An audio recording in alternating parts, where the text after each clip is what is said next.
Welcome one and all to Not Just A Guy, a show about, by, and for struggling storytellers. I'm your host, not just a guy, the guy, Garrett, and folks, we're back. Tell everybody we back up. If you're not familiar with the show, if you're not familiar with me, this is going to be some of that new, some of that catching up. You know, for your first time, welcome. If you've listened before and you're like, hey, this guy finally uploaded a new episode, welcome back. We back up. I have not made a new episode in a while. It was early last year that I don't even know when it was, but I have not made a new episode, Not Just A Guy, in a while.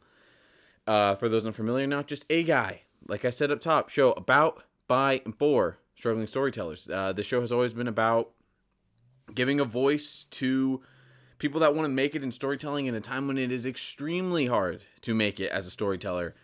Hard to pay the bills, hard to get noticed, hard to just really break in and stand out. And I started the show as a way to kind of grow my platform, as a way to express myself when I've been in this time when I feel like I'm not getting to express myself.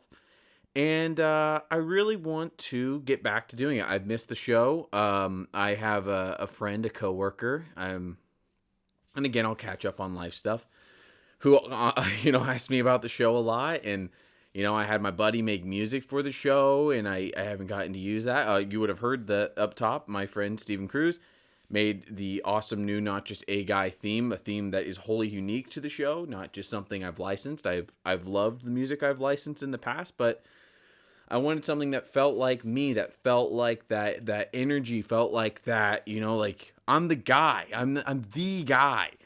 And I always, the title, Not Just A Guy, has always been a mission statement, a mantra, something to push you. I never want to be just a guy in anything I do, whether that's being a substitute teacher, which I was a substitute aide, whether that's working at, I used to work at a department store. Right now I work at a comic book store. I never want to just be a guy. I want to stand out.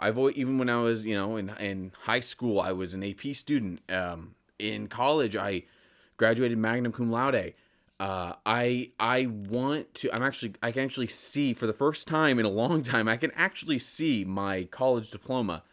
I have a new setup also. If you're looking at the video version, we got the Star Wars poster in the background. We got, and when I say Star Wars, I mean Star Wars. I'm talking New Hope, 1977. It's not wholly unique that I am a straight white male that was inspired by Star Wars. Stop me if you've heard that one before. Half white. Anywho, that's something. Actually, I have talked about that many times on the show, that I'm very inspired by that movie. But life got really hard. Being a struggling storyteller, let's focus on the struggling. Life was very hard last year. I fell off doing the show just because I just had so much stuff going on. There was balancing two jobs, and I talked about that a lot on the show. Balancing being an aide 5 days a week in the morning in special education, balancing that was one job in one direction that took me, let's say 25-ish minutes to get to every day. If I'm being generous, and traffic wasn't too bad. It took me about 25-ish minutes to get to work. That was in one direction. And then I was working on the weekends and nights, depending, for a job 30 plus minutes away, 30 miles for a guaranteed 30 miles. And if you live in the greater Los Angeles bubble, you know that 30 miles can turn into an hour and 18 minutes at the drop of a hat. That actually was my most recent shift. It took me an hour and 18 minutes, almost on the dot, to get home. And that wasn't fun. But I went through a lot of stuff just thinking about, and then, so there was already, I took a hiatus just because I had so much going on in life. I kept pushing on. I felt like the podcast was becoming a chore, and it was like, well, isn't this the best time to do the podcast? Like, talk about these struggles. And I did for a little while. I had episodes in the car where I was like driving to work, but the audio sounded like I was recording on a potato. And so I just ultimately was like, if I can't put something that's quality out, what's the point of putting it out? In terms of quality, like production quality, and as well as, I didn't feel like I was talking about much of anything.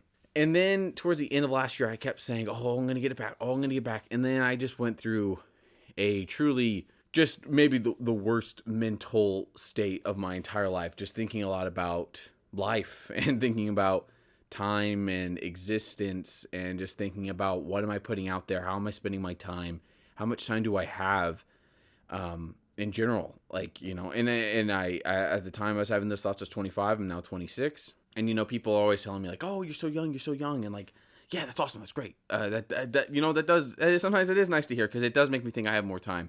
But I was just really struggling with, what am I doing with my time here? We get one shot at this. What am I truly doing with my time here? And it made me realize, what am I putting my energy towards? In some cases, who am I putting my energy towards? Who am I spending time with?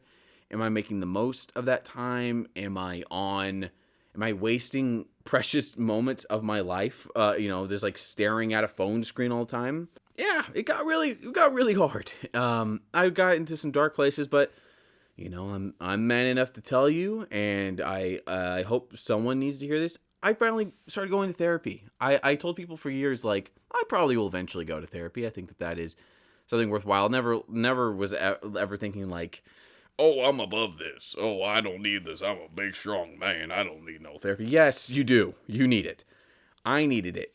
Really helped. I remember that first session vividly in my mind. I was, bawling my eyes out, just talking about stuff that, I've talked with the people closest to me about. But sometimes it is kind of nice to have someone that doesn't have an immediate vested interest in your life and in you, and immediately know you and everything about you, hearing these things. And it's been great.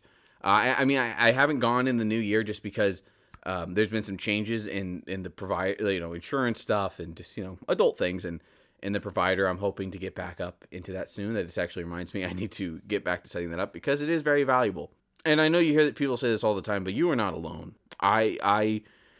You hear that a lot, and you get worried that that's maybe something that's just kind of overused, or it's a statement that corporations have glommed onto to try and, make people, trying to kind of commodify that. But it's true. You aren't alone. And I think I always knew that, but it's good to, having gone through the experience, I know that.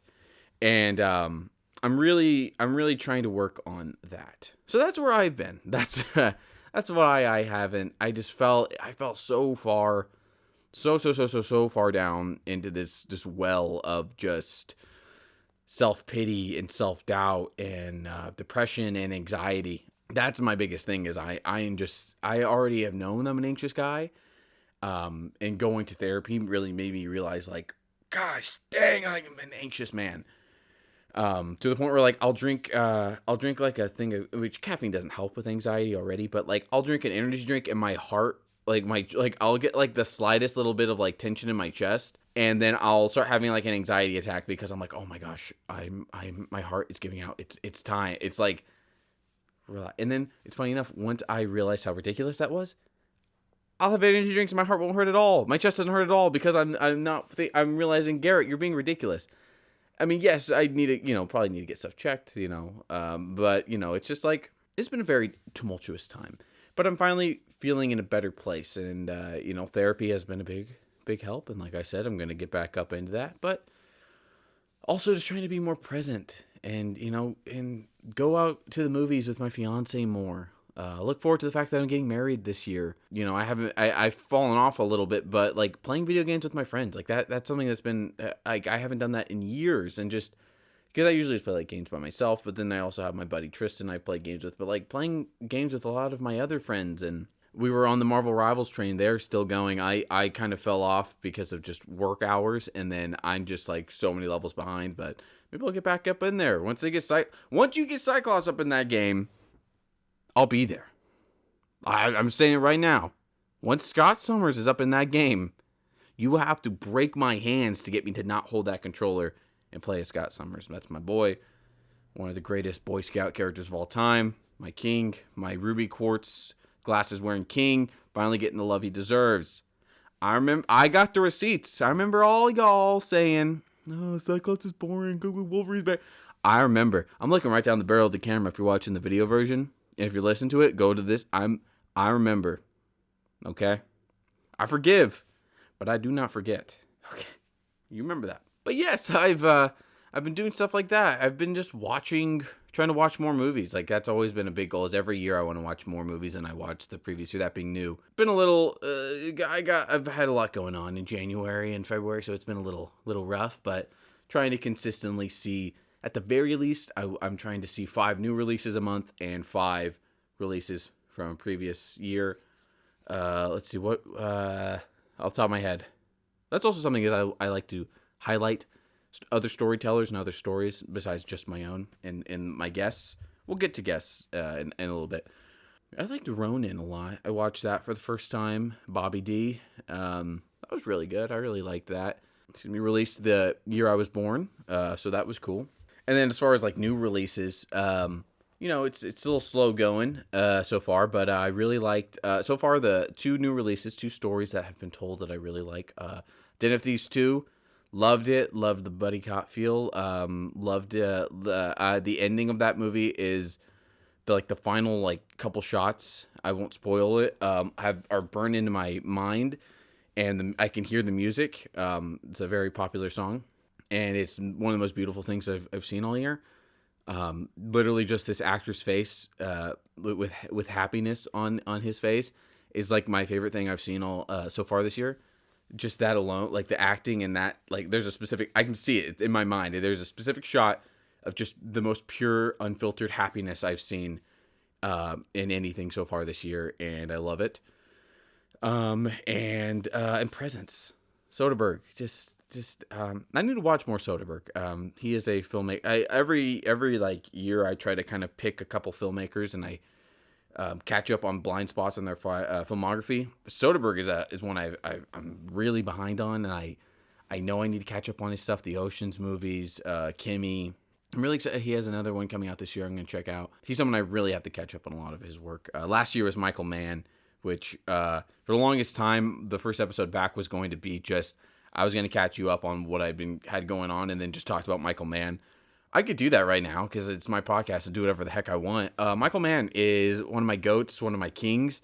If you ask me my top 3, one of my favorite films of all time, even before last year, before I went full in on Mann, is Collateral. I love it. Tom Cruise, Jamie Foxx. I love that movie. Jada Pinkett. Great movie. I love it. Those 3 are all great in it. Everyone's great in it. Ruffalo is great in it. I love that movie. I've watched that 1,000 times. Okay, maybe not 1,000, but I've watched it many a time. 1,000 is just my go-to number. Love that movie. It's great. I just love the feel of it. It's early digital film. You can tell, grainy as hell, but it's beautiful. I think Michael Mann is one of the people that understands digital filmmaking the best. And I love that movie. And I realized I was like, I'll own up to I didn't see Heat until last year. It took me till I was 25 years old to finally see Heat. I'd owned the Blu-ray for years. I got it somewhere. And I was like, bro, you just need to sit your butt down and watch this. But I went in chronological order. So actually, last summer for the Criterion sale, I got Thief. And so I started from Thief. I watched The Keep. We went everywhere. I didn't watch LA Takedown. I will own up to that. I didn't watch LA Takedown. But we went through the whole filmography, brother. And it just, cemented that Michael Mann, he's one of my favorite filmmakers ever. There's just there's a sincerity to his work. There's a trueness. I love that so many of his films are about love and finding that person. Like I was going to say, my 3 are Collateral, Miami Vice, and Heat. Those are my 3.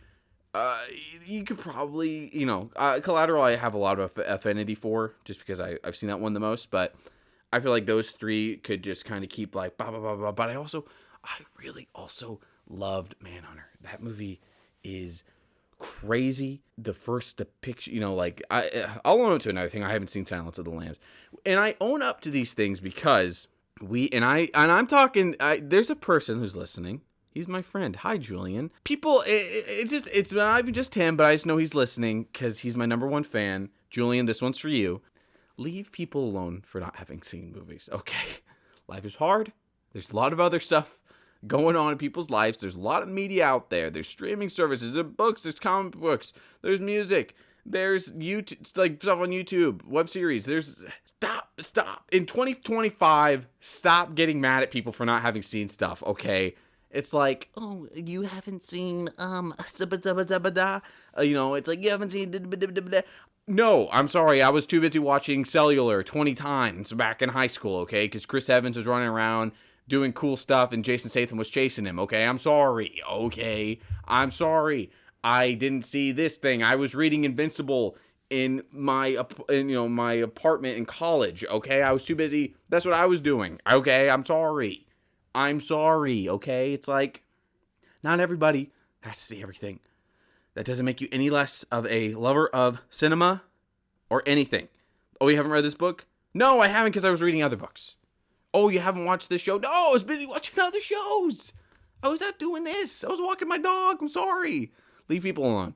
I'm talking to you, Julian. But I'm talking to everybody, but also I'm talking to you. Leave people alone. That being said, Manhunter was sick. Oh, I was trying to say I haven't seen Silence of the Lambs, but I have seen Manhunter. And that movie's awesome. There's a shot in it that, like, truly reminded me. Sorry. My nose is a little stuffy. I'm sorry. There's a shot in it that reminded me why I love filmmaking. Like, truly. There is just a shot. It's like over the TV. Instead of like an over the shoulder, it's like over the TV shot. The shot's a little dirty. He's got the TV in the shot. And it's just a slow pushing on our hero as he realizes something. And I literally think I had goosebumps and I almost jumped through the ceiling. I also really love The Insider. Russell Crowe, Pacino, Christopher Plummer. That movie made me like it. That's just another one. Like one, movies like this don't get made anymore. And two, or if they do, they're just thrown on a streaming service. And it was just incredible. Pacino is just on a. I mean, everyone's great in it, but Pacino is just like I loved him in that movie. But it's all to say, like, it's all just going back to. I like to choose like a filmmaker to catch up on stuff. Maybe this year will be Soderbergh. Like I said, I really want to catch up on stuff because I loved Presence. I thought it was a great experiment. This first person POV from a ghost. Everything goes that way. We don't ever switch to anybody else's perspective. We just cut to black, but like between sequences, it's just a straight hard cut to black, and then we dip back. We don't. It's not even like we fade. No, it's just like boom, and then we cut straight back. It's like hard cuts to and from, which I thought was just kind of ballsy. I was even talking to my fiance about that, who's an editor, edits this very podcast. She was also talking about that, how that's a choice. That is a very strong choice. You can kind of risk people not driving with that, and I thought it was great. The ending hit me like a stack of bricks. That was crazy. Loved that one. But I was talking about stories that other people have told. Let me talk about what I'm up to. On this podcast, I've mentioned many times, and if this is your first time listening, I'll mention this to you. I have been working on an audio drama since late 2022. It's currently 2025. And, last year I was really beating myself up on that because I kept saying, I thought it was going to get released in 2023. I thought it was going to get released last year. I started recording with people in like February of 2024. It's not out yet. It's not, we're at the time of recording this. We're not even done recording the audio drama. It has been hard. It's been a very big learning experience, and I'll go into how.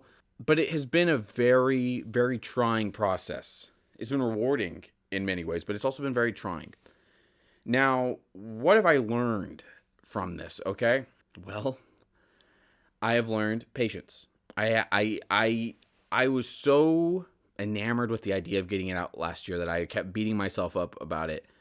But it's like, I want it to be the best possible version. And it's been, even if it's taken some people a little while to get stuff in, the stuff that I have gotten in has been incredible. A lot of these are people that are first-time voice actors. Some of them have other acting experience. Some of them don't like being on camera. Some of them don't have any interest in that, and they're still turning in great performances. And I'm sure as we get closer to the release of it, I'll talk more about like standout performers and things like that. But it has been so awesome to hear these takes come in, these ideas. I never even envisioned this voice. There is a character that is a major part of what I'm building with my audio drama, which also I can say the title. I've been on social media. I've been open about it. It's called Crusades of the Nexus. We actually have an Instagram page if you want to go follow that, Crusades of the Nexus. On Instagram, there's no symbols or anything like that. It's just straight Crusades of the Nexus. The actual title has a hyphen in it. No, In Nexus, it's NEX-US. No, I will not say why that is the case, because that will be revealed. But also, it's been an experience where, like, I've kind of had to, I've had to sit back. The scripts for season 1, I call it season 1, I call it volume 1. I kind of use those interchangeably. But I'm also not saying volume 1 because, like, I have a thing now where I'm like, I don't like to think something. I mean, I don't mind if things are like, I can think of examples of things I like. We don't need to be calling things books, like movies and shows anymore. We don't need to be calling them books anymore. I don't think we need to do that. Like, I love the Book of Boba Fett, but it's like, it's not a book, it's a show. It's like, I get it, but then I think there's also like a Walking Dead show, which I'm not disrespecting anybody's name and stuff or anything, but like, we don't need to be putting book. So I'm like, volume. I mean, like, volume works. Like, the Guardians of the Galaxy movies are called like volume. But I've kind of gone back to going season. I've had season 1 written since 2023, and so what I kind of found was, like, I have all this time where I'm just kind of sitting around. Like, I felt like I wasn't doing anything, even though it was like, well, I put the ball in other people's court.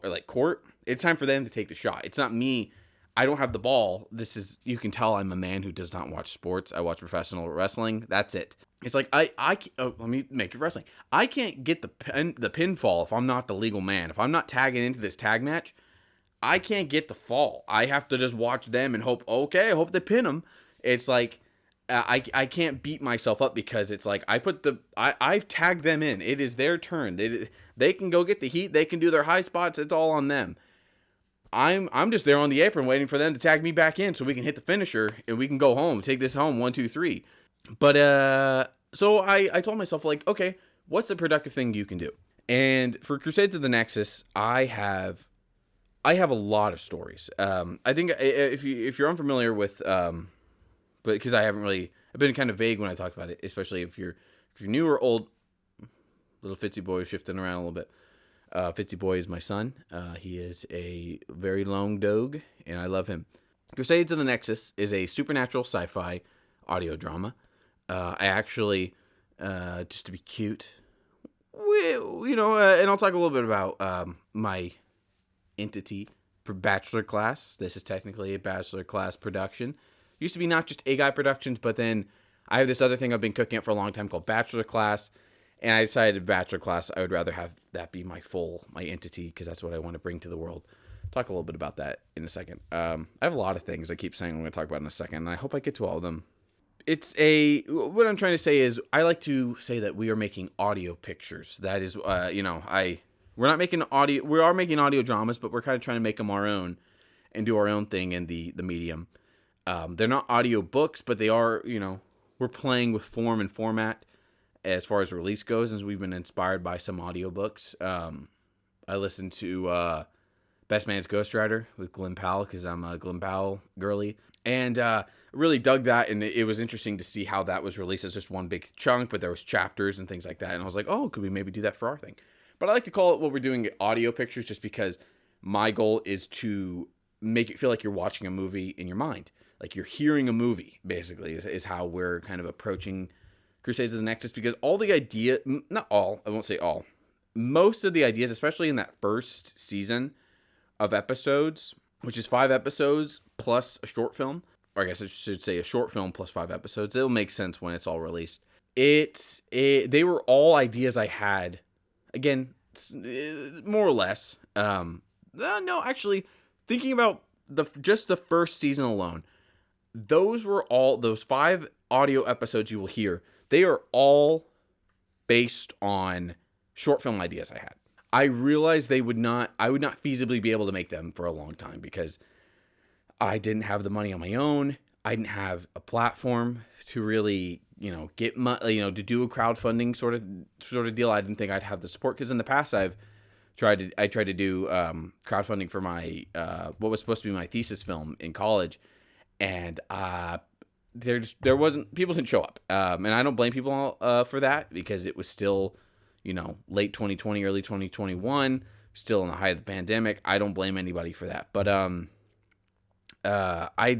knew in 2022, I knew, like, these things aren't going to happen for a long while, and so a friend of mine, Johnny Rome, they suggested, why don't you do it as an audio series? And so I started writing all these scripts in 2021, and by 2023 I had the initial season done, and then again it was another thing of like, well, I can't record yet, and I'm still trying to figure this out, so I guess I'll keep going. And so I wrote the first half or so of I wrote the first half of season 3 or season 2, sorry, in 2023. Summer 2023, I was without a job, so I had nothing to do. Well, I mean, I did have a job, but I was waiting for I was doing subbing, so a lot of stuff doesn't happen during the summer, wouldn't you think of it, for schools. So I was kind of sitting on my butt, and I felt like I needed to do something productive, so I was just like, well, season 2, I know what I'm doing. And I wrote 3 of those episodes. Those episodes actually form a loose trilogy. Hopefully, sooner than later, you'll hear those. I'm hoping season 2 the production will be a lot quicker, is what I'm hoping. And so then I finished those, and then for a long time, I put season 2 on the back burner. Especially once it was time to start recording season 1. So once I started recording season 1, we were cooking, and then there were stops and starts. So, it just kept going. Then I finally figured out a way to get recordings in a little more efficiently, and I think that kind of worked. And then I found another lull where I was just kind of like, well, I'm waiting. I can't really move on. I've recorded all my stuff. I've gotten stuff from other people. I got to do something, or I'm going to lose my mind. So I finished writing season 2. I had an episode that was kind of, not, I don't want to say becoming unruly, because I thought it might be a possibility that it would become a bigger episode. So we have the first ever 2-parter I've written. So I had one episode became 2 episodes. We had an episode from season 1 move into season 2, just because I could not cast the lead, and I'll be open and honest about this. We're talking about struggles. I fully thought I had somebody. I fully thought I had it. It was a person I had long thought, like, this person would be this role. I thought I had it. I thought we were ready to go. Just didn't happen. Schedules didn't work. Just wasn't going to work. That's something we have to learn, is just, you can't make something that's not going to work. And I realized that, and it was a big blow, and it meant I had already started some other people working on that episode, because I thought, oh, this episode can be in season 1 again. I don't have to push it back. I can change stuff. I rewrote pages. I sent the script to somebody else. They got all their scenes done, and then I had to push it back again. Still haven't cast the role. I mean, hey, if you want to audition for it, let me know. I'll tell you where you can let me know at the end. It is really hard. And so I finished season 2 not that long ago, actually. I'm trying to think. A couple weeks ago at this point, I finished season 2.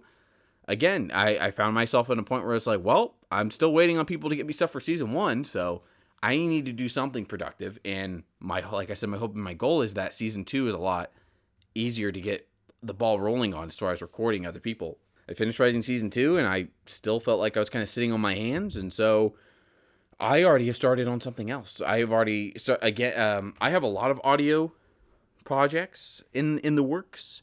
I had something else in mind, but I still haven't finished the outline for that and the full scope of what I want to tell and what I want to accomplish with that piece. So what I thought would be my next project after COTN, I've put that one on the back burner for a little bit.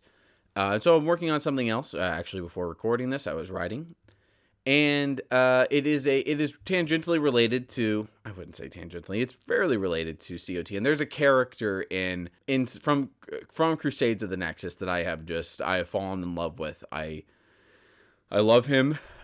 He's my special boy. He means a lot to me. The actor portraying him is just incredible. It's this young kid. His name is Garrett. I've never heard someone as good as him. And no, but in all seriousness, there's just a character. He has been in every version of Crusades of the Nexus. He has, like I said, there's an episode of Crusades of the Nexus. There's a serialized nature to it. I look at it almost like, old film serials that released back in the day, where it's released in episodic nature, but it is one cohesive thing, and there is connective tissue. It is all connected by this thing called the Nexus, but it is individual stories and worlds and characters. Some people voice multiple characters, some people yada yada yada. There's just a character that I have very much attached to, and I was going to give him another episode in season 2, but I just realized I just liked him and his world and his character, his supporting cast and just his background. I loved everything about it, so I just decided I wanted more from that character. And so he has his own separate. I'm working on my own separate thing related to that character. I'm working on that, and I have a lot in the works for him. I'm hoping that one takes off as well. I'm hoping they both take off. I have said since day one, I think that there is an audience for Crusades of the Nexus. I think there is a growing audience for audio storytelling. I really do. I mean, you think about like how popular audiobooks are. You think about how, things like Spotify have invested so much in audio dramas and audio series with like big name actors and things like that. I think that there's a big audience there, and I think that is still. You think back to the radio serials, like the Superman radio shows and things like that back in the day. You think about War of the Worlds. I think it still is untapped, and I think I'm not gonna. I mean, hey, like I said earlier, I'm not just a guy. I'm the guy. I would love to be the guy to sort of next, spotlight that medium and really, I would tell anybody, and there's people I wanted to reach out to about stuff. It is a medium that is very, like with it's been hard. I've had as far as writing has gone, it's very different than writing a film script, especially because you have to remember there's no visuals. You have to sometimes characters have to speak in ways that they would maybe necessarily. You have to find a way to make the unnatural sound natural. Like when a character is saying like, "I'm going to pick up this gun over here." No one says that in any episode. That's not a spoiler. But you have to think about that because you can't, if they just pull out a gun, it's different in a movie. A character could just pull out a gun, off their hip, and you could go, "Oh, they got a gun." If a character just pulls a gun off their hip in an audio drama and there's just the sound, you might confuse your audience, and they might go, "What was it? What was that sound? What was that?" Other than, you might have to have a character be like, "Okay, I'm going to get my gun," or something like, and then the sound. So it's like, "Oh, they have a gun." It's like, "Oh, hey, grab that gun." Okay, sound. I have a gun now. It's like, it's been very hard because my instinct, everything that was drilled into me in film school, is to write for the visual medium. That's what I've always done, is write for a visual medium. So it has been a very crazy juxtaposition to go like, "Oh, I don't have a camera that I can just," and even like when I write my own scripts, I think to myself like, "Oh, I don't need to worry about writing that into the script because I know I'll get an insert of it. I'll get it on the day," or, "Oh, there's stuff I won't have to worry about because we'll get it on the day." I mean, with audio dramas, you can find stuff on the day in regards to like, "Oh, I'm going to try this idea for the voice," or what if I did this for the voice, or like, what if I did da. What if I read it this way? What if I did it this way? And I feel like there's also, you can get more takes a lot easier with an audio drama because it is just like, boom, like you can just go right into it. I tell my performers, like, if you got, like, sometimes I'll highlight a line and I'll say, just give me I want to hear any and every variation that pops into your head on this. Like, here's a couple ideas I had. Just like go. Just like give me it loud, give me it quiet, give me it and give me it like this. Like I don't do voice direction, but like I give them options of like, do it like it's intimate. Do it like you want everybody to hear. It changes the scene, it changes the energy. So it's been a learning experience, but it's been a very gratifying experience. It's like I'm still learning it, and we're getting ready to go into post on season 1, especially hopefully we're still waiting for some like I said, for some stuff. Yeah, I've fallen in love with this medium, and it is not the medium I want to spend the rest of my creative career in. I want to make movies. That's what what brings me the most joy. But I think that this is, for now, this is where I want to be. And if this can turn into opportunities that, help me put a roof over my head and blankets on my little boy, and help me support my future wife and my future family, I would love that. That'd be amazing. That's not why I do it. I do it for the I do it to fulfill me as like an artist, man.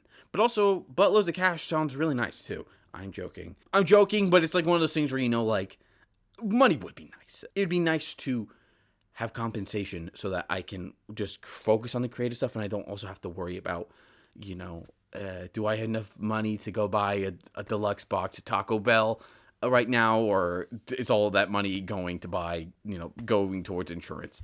And hey, look, it's not easy being a creative. It's not easy to break into any of these industries. But we just have to keep trudging along. One of the most inspiring people to me, I've mentioned him a couple times on here, the pod father, Jonathan London, good friend and mentor. He's tried to get his story, Paul London, Hero of the Prophecy, about his brother Paul London, this sort of Galaxy Quest meets like Conan the Barbarian sort of story. He's been trying to get that thing made for, I think it's like 2012 or, like 10 plus years. He's been trying to get that thing made for a long time. He wanted to make it as a feature, wanted to make it as like a series, and just wasn't in the cards at the time. And so he rewrote it as a comic book, and in like in a few days, their Kickstarter for they were kickstarting for like $5,000.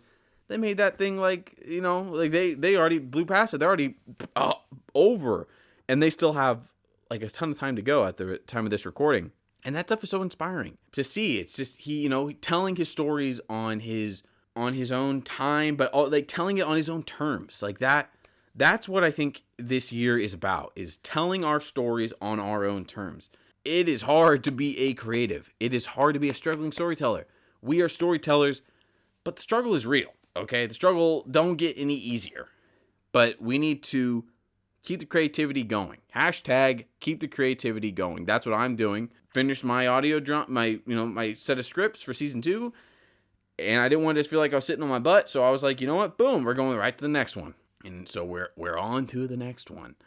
And it's just keep it going, He didn't let those no's that he heard like 10 years ago keep him down. So he's just moved on. He said, okay, well, if I can't make it, you won't give me the budget I need to make this as a film, I'm going to go make it as a comic book where I have like an unlimited budget within the confines of the page, And who knows? Maybe the success of the comic, maybe he can get an animated series off of it. Maybe they can fully tell the story eventually in the medium that they want to, but he's currently telling it in a medium that he loves just as much as the medium it was intended for, which is film. And that is inspiring.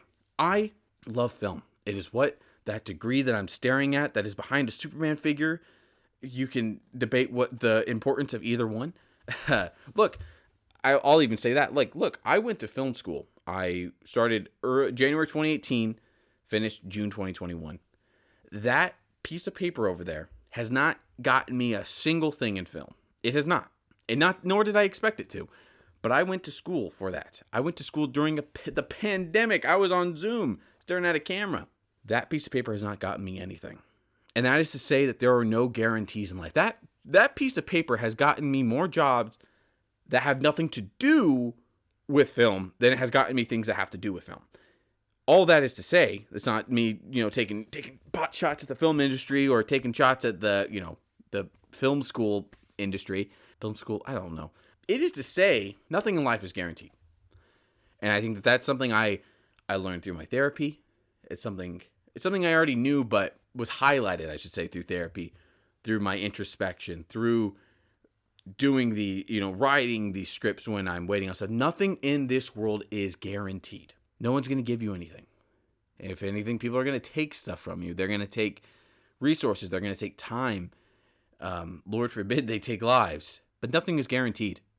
And what you can guarantee is what you can do, what you think about yourself, what you are about. The other guarantee is love. It's the love from the people that love you unapologetically, unabashedly, and wholeheartedly. Is the love that you feel for those people. It's the love that you give to people out of the kindness of your heart. That is, honestly, what I have learned in my hiatus from this show is, one, I missed it, but it's being even more vulnerable. I thought I was already being vulnerable on the show, but like we're going full on. Like I mean, like, look, would I love for this podcast to blow up and like get me to a, would I love for this podcast to help me put, pay the bills and put money on the table? Sure. That's not what this is about. There's 1,000 bajillion podcasts out there. I don't know if you heard this. Everybody feels like they have to tell you that. I'm doing this because I want to help one person. I want to, whether it's Julian listening to this and it gets him through the day, or if it's a kid that is just like, man, I want to be in this industry, but it seems like it's hard. Yeah, buddy, it is. It is. But what keeps me going through it is that I know I'm not just a guy. Not even just like, and I don't mean that in just saying that I'm the guy, because I am the guy, but I'm not just a guy. I'm my family. I'm my friends. I'm my fiance. I'm my dog. I am not just a singular person, When we hone in on the fact that we come into this world by ourselves and we leave it by ourselves, that can be very, very isolating and cold and scary. Believe me, I know. I've been thinking about these things. But when we are here, we have all those people. We have our communities. We have our cultures. We have our shared experiences. That is what matters. You listening to this, you matter. I hope you know that. I hope, I hope people in your life tell you that, but I'm telling you that too, that you matter. You are here, therefore you matter. There's this idea that if everything matters, then nothing matters. Well, if nothing matters, then everything matters. That's at the heart of a lot of my work. You will see that a lot in Crusades of the Nexus. I will tell you that now. That is a big theme, and that's a theme spoiler for you. Everything matters. If you were to tell me that none of it matters, then that means to me that everything matters. So you matter. You listening to this matters to me. You watching this matters to me. Everything matters. Whatever it is you're doing, as long as it is not infringing upon others or hurting others or making people feel lesser than, it matters. The stuff that doesn't matter is the likes and the algorithms and the AI and the fascists, the people that are thinking that what they do matters above everybody else. That is different. That stuff doesn't matter. So you listening to this, you matter. You scrolling past this, you matter. I'm just in a place where I want I want to be of service, and I want to continue to do right by others that do right by me, and I want to get to a point in my life where I can help other people and elevate other people. And I'm not a teacher, but I want to be an example. I want to enlighten people on why this stuff is hard and why this stuff is challenging. And that's something I really believe in with Bachelor Class, is that we're trying to build a community. We're trying to elevate other storytellers. I want to work with the best storytellers that I can find, and I want to show the next generation of storytellers. There we go, not showy tellers. Maybe we'll patent that. I want to show them that it's not easy, but I want to show them why it's not easy. I don't want to just say, "Oh, it's rough. It's going to be rough." No, I want to tell them why. I want to show them why. I want to try and make things slightly easier for them. Give them tools, give them advice, tell them what to do, and tell them, don't do this because I tried it and I fell on my face. But maybe actually try it because you aren't me. Maybe it'll work for you. I don't know. Talk to them about fundamentals of storytelling and the fundamentals of film and art, and talk about stuff like that. Talk about what art works and why it works. Things like that. That's what we're trying to build with Bachelor Class. That's what I want to be. That, and this is obviously the flagship podcast of Bachelor Class. I'm not building no network. Let me tell you that now. I ain't no Jonathan London and Matt Kelly over at Geekscape. I can't manage 47,000 shows. I ain't doing that. Respectfully, they're able to do that. Power to them. I'm not doing that. I'm telling you that right now. Also, because it's about me. The show is about me, so we're focusing on me. I'm joking. Nah, the guy. That's what we're building there. That's what we're Crusades of the Nexus. I'm trying to work with so many different people that hopefully I can take those people and slot them into my film stuff. What else am I working on? We got the podcast. Podcast back. Podcast is going to be bi-weekly. I can't do weekly. I don't have enough interesting stuff going on. I'm kidding, mostly. I'll go back to bi-weekly. Eventually, I'd probably like to have guests on, but I'm trying to figure out how that will work, because I don't love respectfully, and I have been a guest on stuff with, like, I'm kind of tired of watching two people on Zoom windows. I maybe it's just because I went to college during the pandemic, but I think I am all square. You know, it is very convenient, and I think it has helped podcasts in a way. I just don't know if for me it works. I get PTSD. I mean, you know, it's just I like I said, I associate it too much with college. I associate it with a very hard time in my life, in the lives of many other people that I know, and people that I don't know in more of a global scale. I would prefer to sit in a room with people. I feel that also sometimes when I have guest episodes like that, I fall too much into just staring at my notes and going, oh, okay, that's great. Next question. I would rather just, sit in a room with somebody and just talk. So I'm trying to figure that out. But yeah, a lot of exciting things going on because I'm trying to make things happen. When I try to make things happen, fun stuff happens. And yeah, I'm so happy to be back on the show. As you can tell, I had a lot to talk about. Hopefully in 2 weeks, I have a lot to talk about. But yeah, bi-weekly, 2 episodes a month, we're going to go with that. Maybe down the road, if things really pick up and things get hot, we can go back to trying to do weekly. Just it was too hard, and then I was like, I tried with Not Just a Geek, but like I said, when I have dedicated shows where I talk about other people's stuff, then I start to lose passion because there's 1,000 shows where you can hear people talk about Transformers. What the heck? Is that like a Transformer? It's like an Optimus Prime wearing like a nice suit going to, have a business conference with Megatron rather than like beat the crap out of him. And like X-Men, I love those things. I could drop those in on an episode, Not Just a Guy, kind of like how I did with, talking about Michael Mann and things like, and like Den of Thieves and stuff like that. But I don't think I could. I can't. I tried it years ago with a podcast called Master of the Media, later called Masters of the Media. I love doing that show, but it's just, I can't. I'm not built for it. I applaud everybody that is, shout out to, there are people I love listening to stuff like that. Like, I talked about Geekscape. They do great work over there. I can't do it. If I talk about other people's stuff too long, it truly breaks my brain. I love to talk about other people's stuff, but like making a show where I do that, I can't do that. But yes, I'm back. I'm back, baby. I'm back. My back. Reference to one of my favorite movies, Spider-Man 2. I'm actually, this isn't, I'm not ranking anything or trying to do hot takes. Hot takes bore the crap out of me. I'm actually a Spider-Man 1 guy. That's actually my favorite of the Raimi movies. That's Spider-Man. I would put Spider-Man, the OG, in my top 10 films of all time. I think if I look at my letterbox, that one's private though, because I don't need anybody's opinion on my stuff. Ask me my top 4 letterbox one of these days. I hope. Bookmark it. Bookmark this. Remember this thing. I'd like to be asked that by letterbox one day. Yeah, I can tell I'm kind of nearing the end because I'm getting a little rambly, a little thirsty. It's a little warm. I said a lot of emotional stuff, and that makes me warm.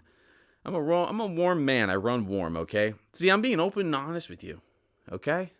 Because I care, okay? We're back. I'm back, okay? The guy is back. I got the milk. I'm here, okay? I'm here, and I ain't going nowhere. Too many people playing with the joke, playing with the guy. I'm back, okay? Depression and anxiety could not keep me away. Existential dread couldn't keep me away. Can't keep me down. I'm back because I'm not just a guy. I'm the guy.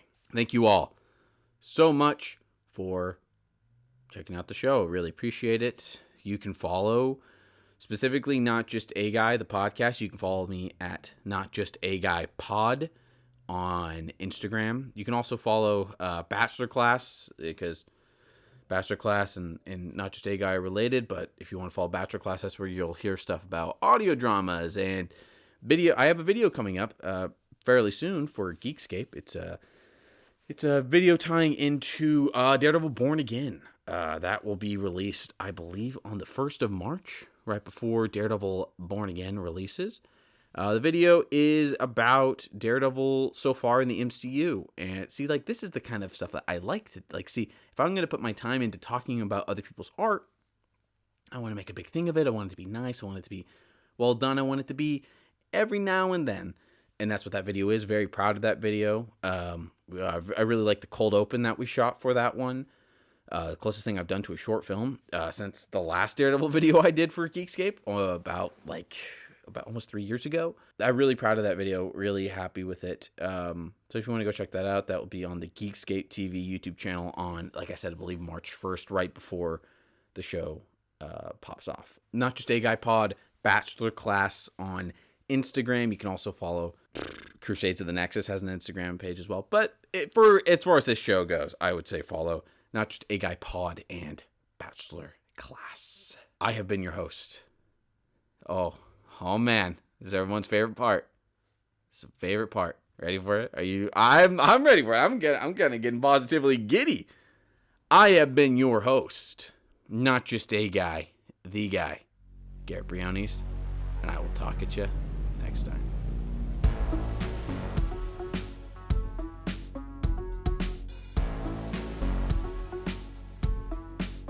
This has been a Bachelor Class production, hosted by Garrett Briones, edited by Emily Cunningham, music provided by Stephen Cruz.